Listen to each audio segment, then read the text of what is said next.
오늘은 요한복음 12장 20절로 26절까지의 말씀입니다. 요한복음을 통해서 함께 은혜 나누는 77번째 주일, 요한복음 12장 20절부터 26절까지의 말씀입니다. 같이 봉독하겠습니다. 시작.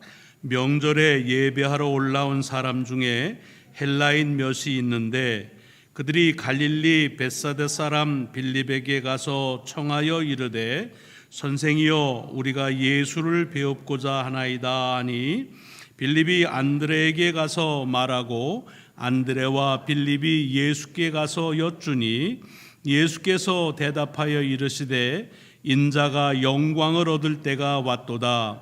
내가 진실로 진실로 너에게 이르노니 한 알의 밀이 땅에 떨어져 죽지 아니하면 한 알 그대로 있고 죽으면 많은 열매를 맺느니라. 자기의 생명을 사랑하는 자는 잃어버릴 것이요 이 세상에서 자기의 생명을 미워하는 자는 영생하도록 보존하리라. 사람이 나를 섬기려면 나를 따르라. 나 있는 곳에 나를 섬기는 자도 거기 있으리니 사람이 나를 섬기면 내 아버지께서 그를 귀히 여기시리라. 아멘. 아멘. 오늘 봉독한 이 말씀, 하나님께서 말씀을 통해서 우리에게 능력으로 역사하시는 귀한 축복인 줄로 먼저 믿으시고 이 말씀이 한 주간의 여러분 삶을 인도하시는 귀한 이정표도 되시고 또 함께 살게 하시는 힘이 되시기를 주의 이름으로 축복합니다. 6월절 닷새 전에 예루살렘에 주님께서 사람들의 예상과는 달리 이제 예루살렘으로 입성을 하십니다. 그때에 지난주에 보니까 많은 사람들이 열광적으로 환호하면서 주님을 환영합니다. 그 이유를 요한은 뭐라고 그랬다고요? 얼마 전에 베다니에 사는 죽은 나사로를 살리셨다고 할 때 그 사건을 옆에서 지켜보고 있던 사람들에게 얘기해서 그 소문을 들은 사람들이 이제 주님께서 다시 오신다고 하는 그한 얘기를 듣고 이제 다시 그런 기적을 베푸실 것에 대한 기대감도 가지고서 그리고 주님을 환영한다 이렇게 말하고 있습니다. 그런데 오늘 본문에 보면 그런 많은 그 무리들 가운데 몇 사람에게 우리의 시선을 주목시키는 그런 대목이 나옵니다. 많은 예루살렘에 모여있는 인파들 가운데에서 헬라 사람, 히랍 사람이죠. 요즘으로 하면 그리스 사람이죠. 뭐 다 똑같은 말입니다. 이 헬라 사람 몇 명이 거기에 있었다라는 얘기입니다. 명절 중에 명절인 6월절에 유대인들은 누구나가 다 뭐 여건이 허락하면 당연히 예루살렘에 와야 합니다. 그것도 미리 와서 자기 자신을 가능한 대로 정결하게 그렇게 준비하고 6월절을 맞이하는 그것이 오랫동안 유대인들에게 있었던 관습이기도 하고 신앙이기도 했습니다. 그런데 여기 유대인이 아닌 히랍 사람들이 이때에 6월절에 예루살렘에 왔다 하는 얘기입니다. 왜 왔을까 궁금해하지 않을 수가 없지요. 뭐 명절이라고 하는 것이 축제니까 예루살렘에 한번 가려면 가장 큰 축제인 6월절에 가면 그래도 볼거리도 많고 그래서 관광으로 왔을까 하는 생각도 해봄직합니다. 하지만 오늘 본문에 보면 이 사람들이 뭐라고 그러냐면 예루살렘에 예배하러 온 사람들 중에다 이렇게 되어 있습니다. 그러니까 이 사람들이 예배를 하러 온 히랍 사람들이라는 말이지요. 대개 예배는 유대인들이 드리는데 히랍인 헬라인들이 예배를 드린다고 한다면 아마 그 사람들은 개종한 유대교로 개종한 사람들이 아닐까 하는 생각을 가져봅니다. 그런데 사실은 이렇게 어떤 종족이든지 개종을 하고서 유대인이 되면 대개 유대인들은 그 유대인이라고 하는 아이덴티티를 중심으로 그렇게 이제 말하지요. 일테면은 그냥 유대인들은 주라고 지금 말하지만 미국 살면 아메리칸 주라 그렇게 말하고 또 폴란드 살면 폴리시 주라 그렇게 말합니다. 우리는 코리안 아메리칸이라고 해서 미국이라고 하는 것을 정체성의 중심으로 놓는데 유대인들은 어디에 살든지 그곳에 살고 있는 유대인이다 이렇게 말합니다. 그러니까 이 사람도 개종을 했으면 그릭 주가 되겠죠. 그렇다면 대개는 유대인으로 그렇게 통상적으로 칭합니다. 그런데 여기 보면 그냥 히라빈이다라고 그렇게 되어 있는 것을 보면 꼭 개종한 것 같지 않기도 생각이 되어집니다. 근데 오늘 본문에 보면 이 사람들에 대한 그냥 헬라 사람 몇 사람이 예배하러 온 사람 중에 있었다라고만 돼 있지 도대체 몇 명이 왔는지 왜 왔는지에 대한 언급들이 별로 없습니다. 그리고 또 여기에 보면은 이 사람들에 대해서 주님을 만나고 싶어 하는데 무엇 때문에 만나길 원하는지에 대한 언급도 없어서 여러 가지 생각하면 이 사람들이 과연 누군지 어디서부터 왔는지 이런 것들에 대한 궁금증을 자아낼 수가 있습니다. 이들이 누구이든지 언제 왔든지 그냥 우리가 공통적으로 생각할 수 있는 것은 아마도 개종하진 않았다 할지라도 유대교에 큰 관심을 가지고 있는 사람이었으면 분명할 것입니다. 더군다나 이 복음서에 보면 헬라 사람들이 주님을 만나길 원했다라고 하는 말은 요한복음에만 언급되어져 있습니다. 왜 요한복음에만 언급되어 있을까요? 여러분 아시는 대로 요한은 복음을 헬라 사람들에게 증거하기 위해서 기록했다라고 하는 것이 그냥 일반적인 총론입니다. 그렇다고 하니까 아무래도 헬라 사람들에게 복음을 전하면서 어떤 친근감과 연대감을 갖기 위해서 없는 얘기를 지어낸 것이 아니라 헬라 사람 중에서도 예수 그리스도에 대해서 이렇게 관심을 가진 사람들이 있었다라고 하는 것을 언급하지 않았을까 하는 생각을 가져보게 됩니다. 그런데 재밌는 건 보통은 주님을 만나러 오면 그러면 직접 주님을 만나면 됩니다. 그렇죠? 그런데 오늘 본문에 보면 이분들은 제자를 통해서 그래서 만나고 싶다 하는 뜻을 전하고 그래서 그 제자가 주님에게 가서 전하도록 그렇게 합니다. 이런 경우는 별로 없습니다. 유대인이 아니고 이방인이라서 낯가려서 여러 가지지만 그건 그냥 추측일 뿐이고 어쨌든 이 빌립이라고 하는 제자를 통해서 주님을 만날 것을 청을 합니다. 사실은 제자를 통해서 만난다 하면 대개는 누구를 통하는 것이 그냥 일반적인 상식일까요? 제자 중에는 가장 우리가 수제자라고 부르는데 그런 직책은 없고 많이 회자되는 분이 베드로입니다. 또 그 다음에는 야고보, 요한.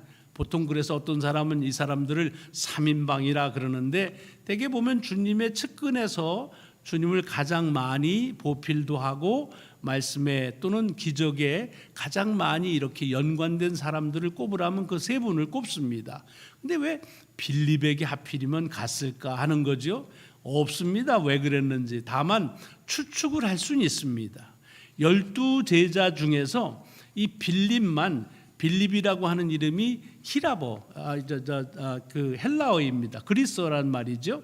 그러니까 아마도 이 빌립은 헬라어를 했을 가능성이 있겠지요. 그리고 헬라 사람들이 자기하고 이렇게 여러 가지로 통할 수도 있는 빌립을 통해서 주님을 만나려고 했던 것은 아닌가 이렇게 추측을 해보는 겁니다. 꼭 그렇다는 말은 아니고요.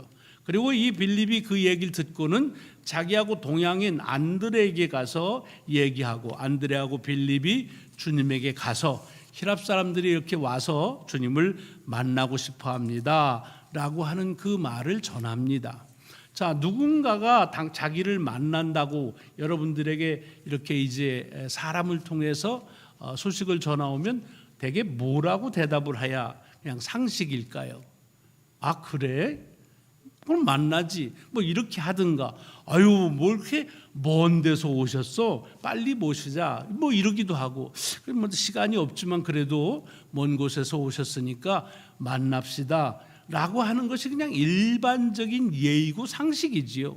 아니면 뭐 스케줄이 너무 바쁘고 아니면 만나고 싶지 않은 마음이 있으면 그래도 대답은 대개 이렇게 가지요. 왜 왔대? 뭐 때문에 만나자 그러는 거래?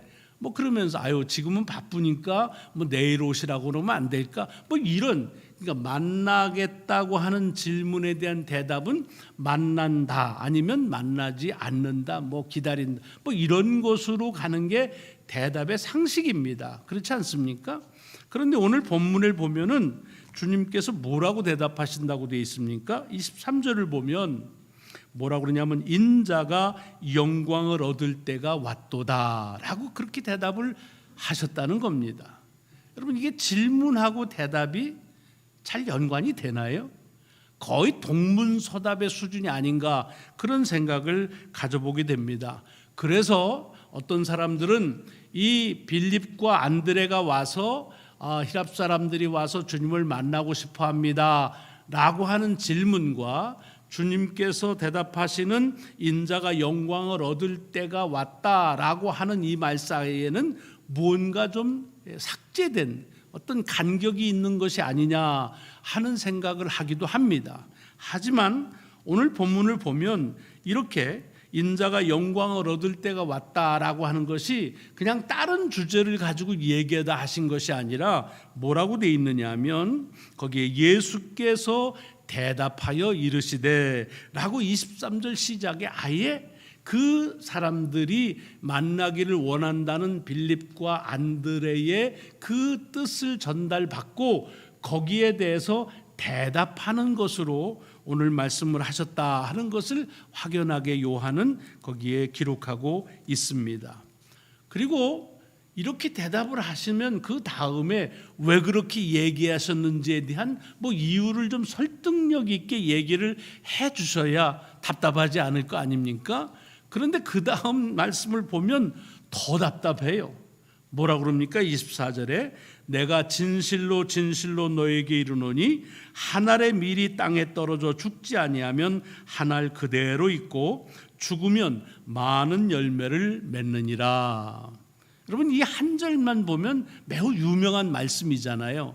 또 이 말씀이 거의 교훈처럼 많은 사람들에게 사이 좌우명처럼 이렇게 생각하는 말씀입니다. 중요한 것은 이 말씀을 하고 있는 흐름에 잘 맞느냐 하는 겁니다. 헬라 사람 몇 사람이 와서 주님 뵙기를 원합니다 라고 했더니 대답하시기를 인자가 영광 얻을 때가 왔다. 아주 현재 완료형으로 has come 이렇게 쓰기도 하시고서는 뭐라고 하냐면 느닷없이 한 알의 밀이 땅에 떨어져 죽지 아니하면 한 알 그대로 있고 죽으면 많은 열매를 맺는다라고 대답을 하셨다는 겁니다. 우리는 알아요. 이 말씀이 어떤 뜻인지. 그죠? 왜? 여러 번 이 말씀을 숙지하고 또 안내를 받고 설교를 통해서 들었기 때문에 그렇습니다. 그래서 여기 영광을 받으신다라고 하는 말을 다른 말로 풀어 말하면 어떤 말이에요? 이제 죽을 때가 됐다라고 하는 말씀이라는 걸 압니다. 그리고 왜 그렇게 영광을 얻을 때가 됐다라고 하는 말씀을 하면서 밀알 한 알이 썩지 아니하면 그대로 있고 땅에 떨어져 죽으면 그러면 많은 열매를 맺는다라고 하는 말씀을 하셨는지 우리는 잘 알고 있습니다. 하지만 만약에 여러분들이 그때에 거기서 그 말씀을 이제 누군가가 만나기를 원한다라고 하는 그 질문에 대한 대답으로 이 말씀을 들으셨다고 한다면 그러면 이 대답이 그렇게 그러시구나 지금 돌아가신다는 얘기하는 거구나 라고 하는 것으로 그렇게 이해가 되셨겠느냐 하는 얘기입니다. 저 같으면 어려웠을 것 같아요. 무슨 소리를 하시는 건가 라고 하는 생각을 가져봄직한 것이 오늘 본문에 있는 이 대화의 흐름입니다. 도대체가 상식적으로 던진 질문에 대해서 대답을 하는 말씀 같지는 않다고 하는 생각을 갖습니다.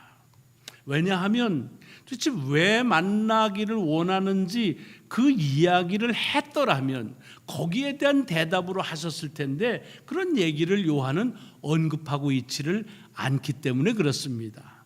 그러니까 사람들이 그게 궁금하지요. 이 사람들이 도대체 무슨 얘기를 하면서 주님을 만나자고 했길래 주님께서 이런 말씀을 하셨을까? 저도 궁금해요. 근데 이 궁금한 게 오래전부터 궁금했나 봐요. 이 사람들이 어디서부터 왜 왔는지에 대해서 교회 역사에서 오랫동안 전해 내려오는 전설이 있습니다. 전설입니다. 사실 여부는 확인하지 않았어요. 그냥 전설이에요. 궁금하니까 아마 이런 얘기들이 흘러내려오는 것 같습니다.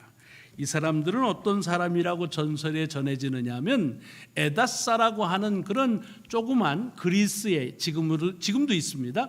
그리스의 북쪽 지방에 있는 조그만 도시 마을인데 지금은 한 2, 3만 명 사는 도시입니다.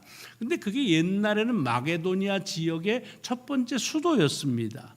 그리고 그 다음에는 거기에 조그만 도시국가가 있었다는 얘기죠. 그래서 에다사라고 하는 조그만 도시국가가 있는데 국가가 있으니까 그 당시에 왕이 있겠죠. 근데 이 왕의 아들인 왕자가 그만 나병에 걸린 겁니다. 문둥병에 걸렸어요. 근데 백약을 써봐도 효과를 볼 수가 없는 거예요. 옛날엔 참 불치의 병 중에 하나가 아니었습니까? 그러다가 어떻게 소문이 그 팔레스타인 유대에 가면 그러면 뭐 나병이 아니라 무슨 병이든지 고치는 사람이 있다더라 하는 소문을 듣고 왕이 신하 중에서 몇 사람을 이 유대에 이제 좀 밝은 사람들이겠죠. 그 사람들을 해서 대표자로 예루살렘에 보냈다는 얘기입니다. 그 사람들이 와가지고서 이제 예루살렘에서 예수님을 만나길 원하는데 드디어 예수님께서 유월절을 지키기 위해서 오셨다고 하는 얘기죠. 그러니까 전설에 의하면 예수님한테 만나려는 이유가 뭐냐? 우리나라에 가서 좀 우리 왕자를 좀 고쳐달라 하는 청을 하면서 그렇게만 해주면 그러면 그냥 무엇든지 원하시는 대로 돈이면 돈, 지체면 지체, 권력이면 권력 다 드린다고 왕이 그렇게 얘기했다는 거예요. 그냥 쉬운 말로 하면 부귀 영화를 누릴 수 있도록 그렇게 해준다는 거예요. 이렇게 보니까 와서 얘기를 들으니까 뭐 사내들인에서 이 사람을 죽이려고 하는 위협도 있고 그러니까 아예 계제에 그러면 우리나라 가서 사십시다. 제가 잘 영광스러운 삶을 살아갈 수 있도록 해드리겠습니다 라고 그렇게 제안하기 위해서 이 예수를 만나기로 했다라고 하는 얘기입니다. 전설은 거기까지입니다. 그 다음에 뭐 어떻게 됐는지 주께서 거기에 대해서 뭐라고 하셨는지는 전해지지 않습니다. 전설입니다. 이거 목사님이 이 설교하면서 했더니 그런 얘기가 있었대. 이건 역사적으로 확인되지 않은 거예요. 그런데 이런 전설에 대해서 나중에 후일에 이 에데사라고 하는 마을의 역사를 조금 뒤져보면 뭐 그럴 수도 있었겠다 하는 생각을 가져요. 왜냐하면 십자군 운동이 이제 10세기, 11세기에 일어나지 않습니까? 근데 십자군 운동을 마친 사람들이 이제는 자기들끼리의 크리스찬 공동체를 이루는 그런 조그마한 나라들을 여기저기 세웁니다. 근데 그런 사람들, 십자군 운동에 참석한 사람들을 중심으로 이 에다사의 그걸 백국이라고 그래요. 그냥 큰 제국이 아니고 조그마한 나라, 도시국가를 형성해서 얼마 동안 그 나라를 유지했다고 하는 기록이 있습니다. 이거는 그냥 공식적으로 증거된 사실입니다. 그리고 지금도 에다사에는 도시가 계속해서 이어오고 있습니다. 제가 말씀드리려고 하는 것은 이 전설은 역사적으로 사실이냐 아니냐 그 얘기를 하려고 하는 것이 아닙니다. 뭐 이 사람들이 에다사에서 왔든지 안 왔든지는 크게 중요하지가 않습니다. 왜냐하면 사실은 전설을 통해서 우리가 깨달아지는 건 뭐냐 하면 이 에다사에서 온 사람들만 자기들이 원하는 것을 예수님으로부터 얻으면 주님한테 부귀 영화를 모든 영광스러운 삶을 살게 해주겠다라고 하는 제안을 하느냐 하는 겁니다. 사실은 그렇지 않지요. 우리가 세상에 살면서도 영광스럽다라고 하면 어떻습니까? 대개는 부귀 영화를 누릴 때, 그렇죠? 모든 어떤 큰 힘을 권력을 가지고 있을 때 아유 참 영광스러운 삶을 산다라고 그렇게 쉽게 말합니다. 그런데 오늘 여기 주님께서 이제 인자에게 영광이 임하는 때가 왔다라고 하는 말은 이제 나를 알아보는 사람이 멀리서부터 왔네. 이제는 내가 팔자 고쳤네. 이제는 가가지고서 이제 부귀영화 누리면서 살자 하고 나만 가는 게 아니라 우리 일행들 다 가도 되냐? 뭐 이러고 가셨다는 얘기가 아니지요.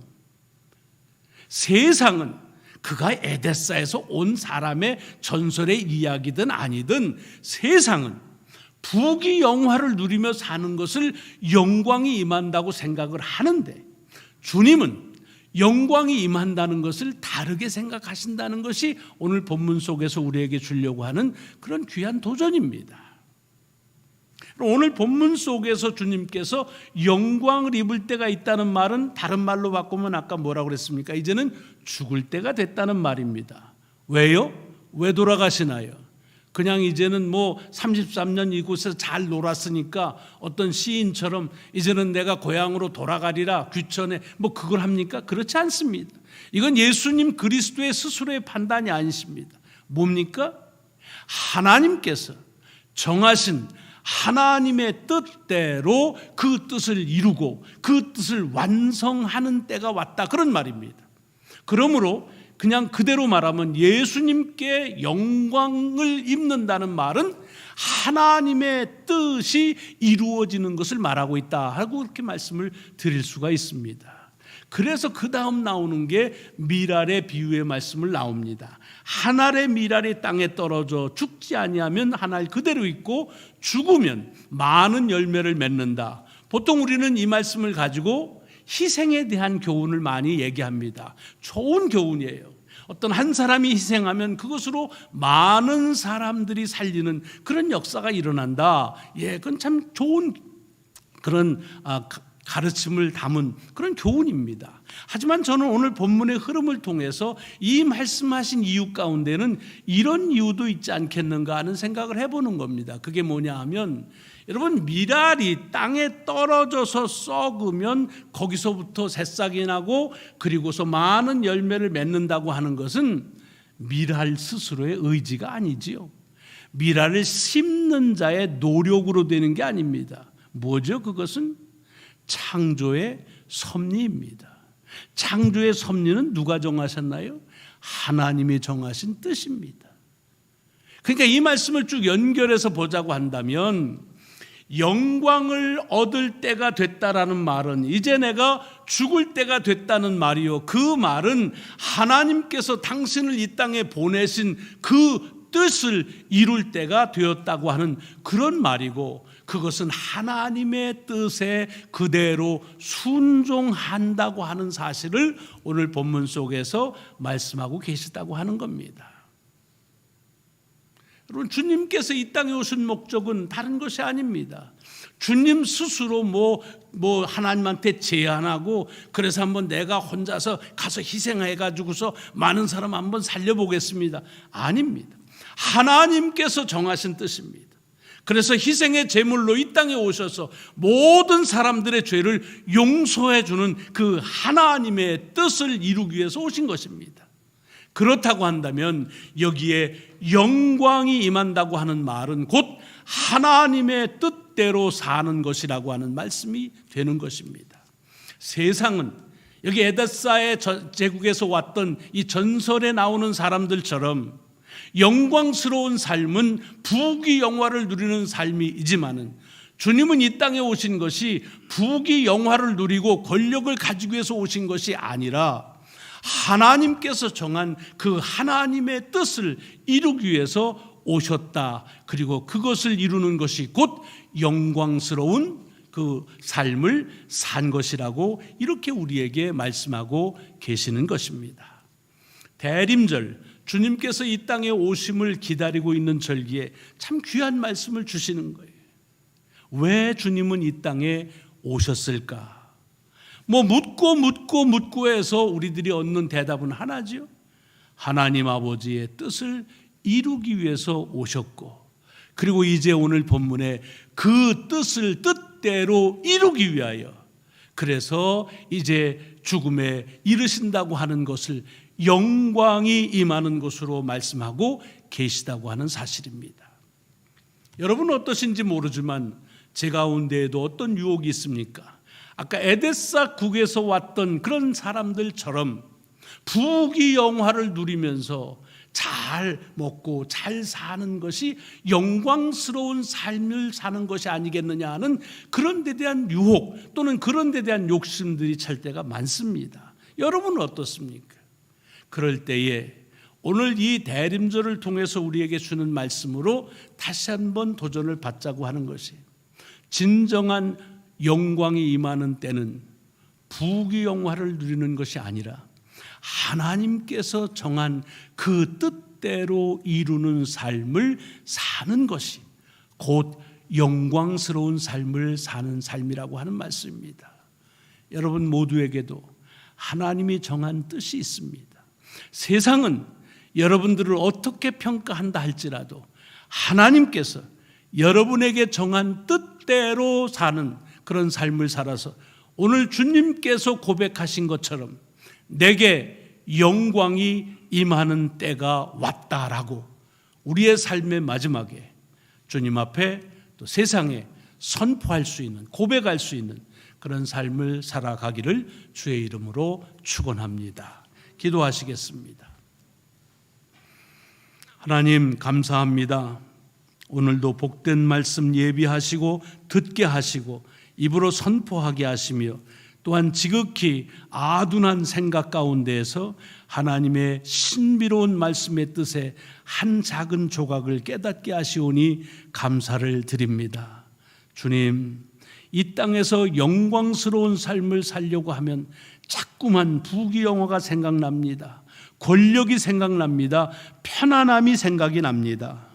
그러나 진정한 영광스러움은 하나님의 정하신 뜻대로 사는 것임을 다시 한번 주님을 통해서 일러주시오니 감사합니다.